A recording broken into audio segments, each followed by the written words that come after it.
नमस्ते, हजुरहरूलाई स्वागत छ बुनिदीको किचनमा। आज चाहिँ म ब्रोकोली र आलुको तरकारीको रेसिपी लिएर आइसकेको छु। आशा छ हजुरहरूले हेरिदिनुहुन्छ भनेर। र ब्रोकोलीको तरकारी बनाउनलाई चाहिँ मैले चाहिँ ब्रोकोली र आलुलाई चाहिँ बोइल गरेर राखेको छु र कराईमा एउटा तेल राखे। यसमा चाहिँ म प्याज र हरियो खुर्सानीलाई पनि राखिदिन्छु र यसलाई चाहिँ म मजाले भुट्छु। हाम्रो प्याज यतिको भइसकेको छ। यसमा चाहिँ म अदुवा लसुनको पेस्टलाई राख्छु र एकचोटि मजाले चलाइदिन्छु। र अब चाहिँ म यसमा काटेर राखेको टमाटरलाई पनि राखिदिन्छु।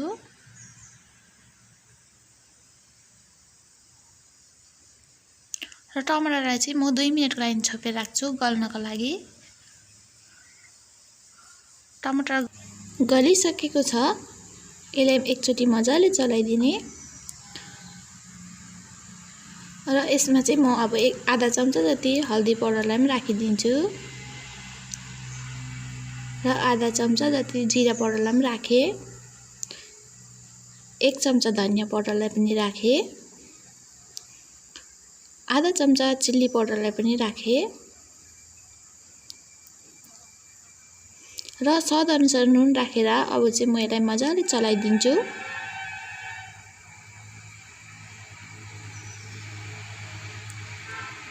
र यो मसलालाई पनि एकछिन 2 मिनेट जति छोपेर म पकाउँछु।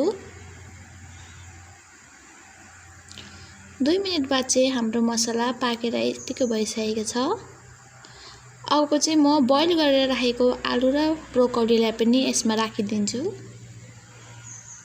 र यसलाई चाहिँ म मजाले पकाउँछु। अब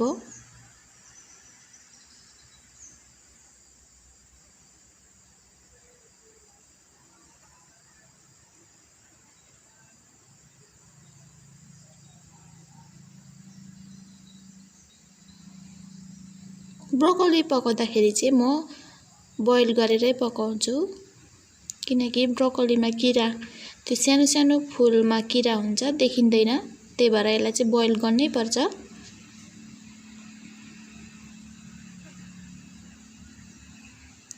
र अब चाहिँ म यसलाई छोपेर पकाउँछु।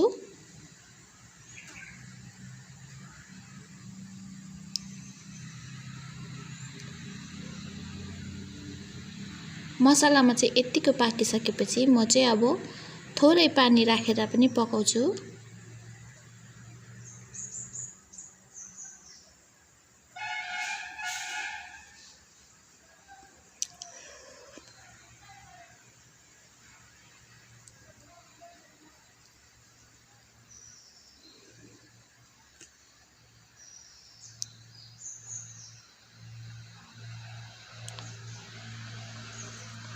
फेरि पनि पानी राखेर म यसलाई 2 मिनेट जतिको लागि पकाउँछु।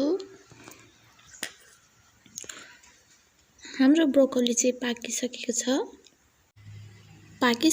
छ र अब चाहिँ यसलाई म एउटा बोलमा ट्रान्सफर गर्छु।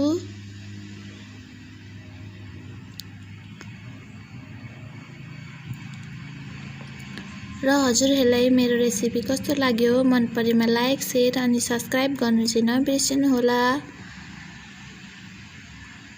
आजको लागि भिडियो यति नै।